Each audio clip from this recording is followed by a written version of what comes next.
Hello, welcome to the LocReady. We're so happy to have Matt Schetina here. He's the account manager at Mother Tongue and former MIIS 2022 Align with us today. We will be learning about his localization career journey. Hi, Matt. Hello, happy to be here. Thank you. Could you briefly introduce yourself and tell us what you do every day at work? Like, what is your current role? Of course, yeah. So I'm Matt. I graduated MIIS only a year ago, so I'm very fresh on my career journey. And I work as an account manager at Mother Tongue. We're a creative LSP with a focus on transcreation. We work very closely with ad agencies as we're part of the Omnicom parent company, which controls a number of ad agencies. I handle multiple accounts on a given day. My day consists of interfacing with clients, resolving linguist queries, sending out new translation jobs, and trying to optimize processes as much as possible.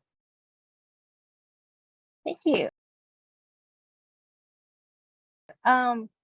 What inspired you to go to a localization company after being an interpreter?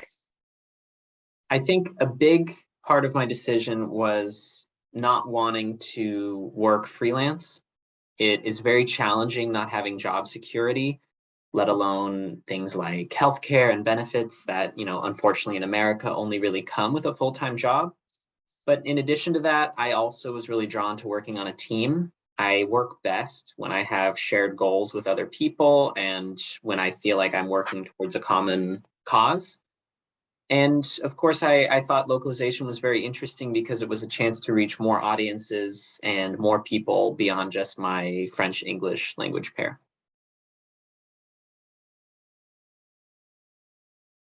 Could you share one of out of all the projects you have done, no matter it's your freelance or the work you are doing now in Mother Tongue, what's the one that most you felt that is most interesting or exciting and intensive project so far? There have been a lot, so I don't think I can pick one, but something that comes to mind, I helped manage translation of a pitch deck. So pitch decks are very big in the advertising world because companies will come to ad agencies and request that they help make a sort of PowerPoint in order to pitch to a potential client or for potential collaboration. So in this case, we were translating a pitch deck for a liquor company that wanted to have a musician as their primary spokesperson. And they were translating the pitch deck into Spanish because the musician is of Puerto Rican origin. And it was very exciting because it was on a rush schedule. They decided last minute that it would be best to translate the pitch deck into Spanish.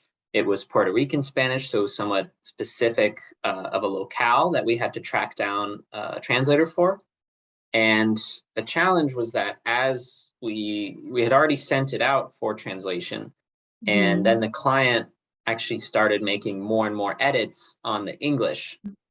So we had to frantically request that they stop making edits or let us know when the final version will be ready so that we can actually translate it. It all happened in maybe a 24-hour time period. So it was very fast-paced and exciting. Yes. Sounds like super interesting that there's a tight deadline for such a huge project, especially for liquor company. I think it's super interesting. What's your position at that project, like a project manager or account manager at that time? Yeah, so my job title is account manager, but it's easy to get really lost in the nuances of what each of those titles mean, because that was an example of me managing a project. So I was a project manager. We use account manager more for the day-to-day continuous role of completing multiple localization jobs for a given client. So it's on a continuous basis. Yeah. So you are a project manager as well as a account manager. What I'm curious about, what other stakeholders you might encounter and work with when you're doing a project, a large project like the one you mentioned previously, the project for the liquor company. Yeah, well, of course, we interface with the linguists too. They're kind of on our end. We have a network. And a challenging stakeholder can be internal reviewers on the client side, because we often don't get to interact directly with these people. So for example, a company will have a localization point of contact, kind of a client side LPM, and I'll interface directly with them. You know, we'll have weekly calls or emails, but the client side LPM is also interfacing with in-market reviewers for their product. So they are handling, you know, very specific product level conversations. And sometimes they get feedback from, say, the France team that they would have done our translation slightly different, or they have an update on a new term that we have to implement. So we're sort of interacting with those stakeholders via our client point of contact. So it can get a little bit challenging sometimes, because the more people you have in a chain of messages, the more convoluted the message can get. So what's most important is just making sure that you're as clear, concise, direct as possible. Yeah, Yeah. it's kind of like playing a game of telephone. Exactly. Yeah. Yeah. Well, it's really interesting that at Mother Tongue, you mix both project management and account management functions. So I'm curious to know what exactly, or what interactions do you have with sales? Is it like a separate department, or do you take on functions of a sales representative? Yeah, so Mother Tongue has a business development department. It's composed of around 5 people, primarily located in our London office. And they are our main sales unit. So they are the ones pitching to potential clients, writing up RFPs. But each account manager is encouraged to be on the lookout for any opportunity to expand our services to clients. So I am on a given day handling very specific projects for a given client, but I might realize that this client would really benefit from our cultural consultation service or our social media monitoring service. We call it community management. So in that way, I at times serve as a sales rep as well, because I'm seeing the chance to offer new services to the client. At that point, I then would loop in the business development manager for our office, who handles more of the nitty gritty of the sales and new services. But, you know, each account manager is encouraged to be mindful of opportunities to expand our services. Interesting. And it's interesting that you're blending, I guess, those 3 functions in the end.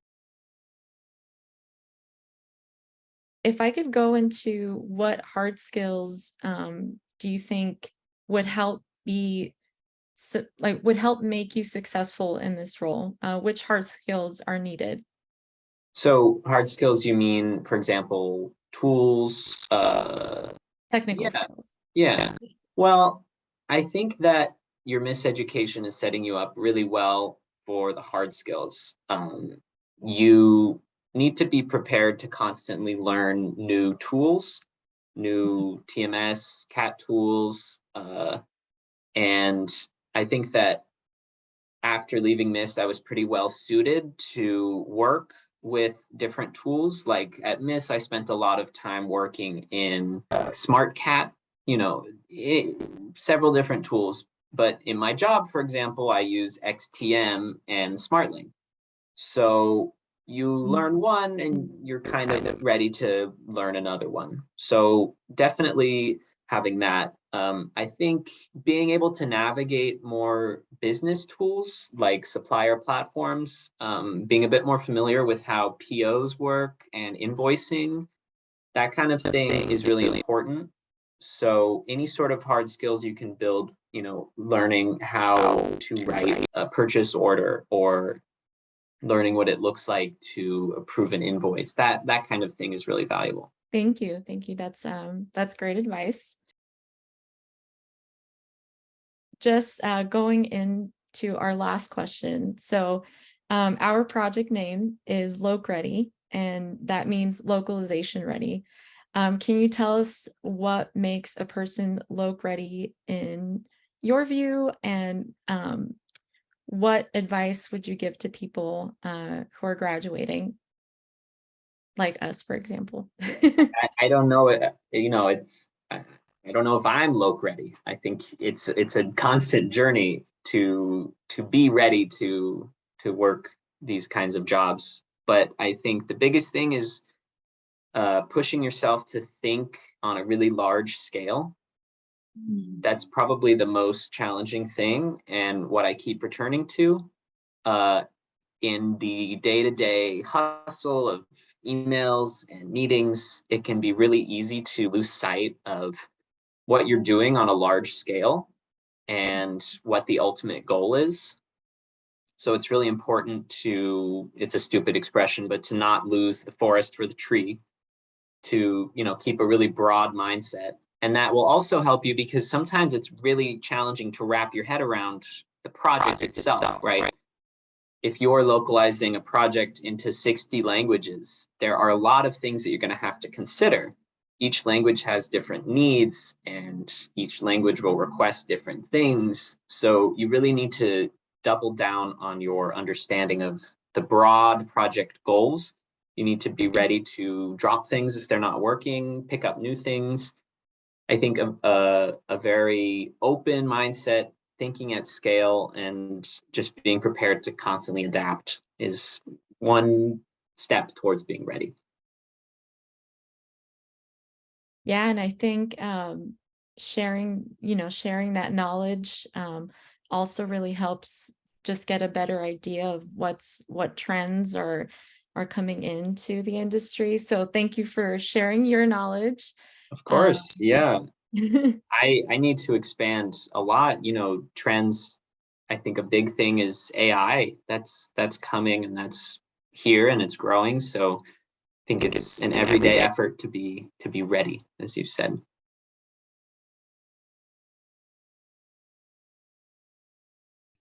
What do you think are helpful resources or ways for fresh graduates like us to improve our capabilities in the job market? Yeah, it's challenging. It can be really hard to be in the job market, and it can be really easy to take every little setback as a major failure. So I think having resilience and trust in yourself, trust that you will eventually find an opportunity that works for you. More concretely, I would say attend as many industry events as possible, whether it's an online webinar or subscribe to the weekly newsletter from Slater, for example, because you want to try as much as possible to be part of a broader conversation, to have an idea of generally what's happening. Because in interviews, in cover letters, you really want to make it seem like you will seamlessly enter the company, right? If you present yourself as someone who's ready, as you said, someone who generally has an idea of what's going on, and who has their footing, and who has the correct terminology to speak about these kinds of jobs, I think you'll be a strong candidate. Yeah, exactly. Thank you for sharing this wonderful tip. I just have my personal experience like working, make myself fully engaged in the events and posts shared by the guest speakers from like major event like local world, local lunch, something like that in the linking. Something really helpful for me to just subscribe the newsletter. Yeah. can you offer any kind of advice for new leaders? That's a question from the leadership perspective. Yeah, I mean, this is something I'm working on too. I'm obviously right now in an entry-level role, so nobody reports to me, but there are everyday chances for leadership. And for example, I'm considered the account lead for one of the accounts I work on because it's a global account, right? So we have people in our London and Singapore offices that also work on the account. So there are always chances to act as a leader and to step up. Advice I would give is to make really slow decisions. I think at least what I want to work on personally is being almost too slow, right? Taking a lot of time to try and understand the prevailing atmosphere of those around you, what you sense has to be done, what people want to be done, and trying to absorb all of that before you make a final call. Of course, it's not always possible to do this, and sometimes you need to just take quick action. So that's another really good value or quality as a leader. But I think it's really understated and important to not make decisions quickly and to not rush to judgment, to take your time and then try to craft a good response. I think I want to mention it's really important to have that kind of leadership, no matter you are a linguist or a project manager or a freelancer in the market. Yeah, that would be super helpful if we just kind of we could manage up, and as well as we could be a leader in our own team. Yeah, I mean, if you think about it, think about it in the context of our society, right? A lot of businesses and politicians sprint to push out a statement about some action or event, and often their first statement is not strong at all, and it doesn't help. So it's, I think, understated to wait and make a statement when you actually have something to say. Yes, thank you so much, Matt, for your expertise and experience in the work. This truly inspired us. So we are so glad to have you here. Thank you very much. You're so welcome.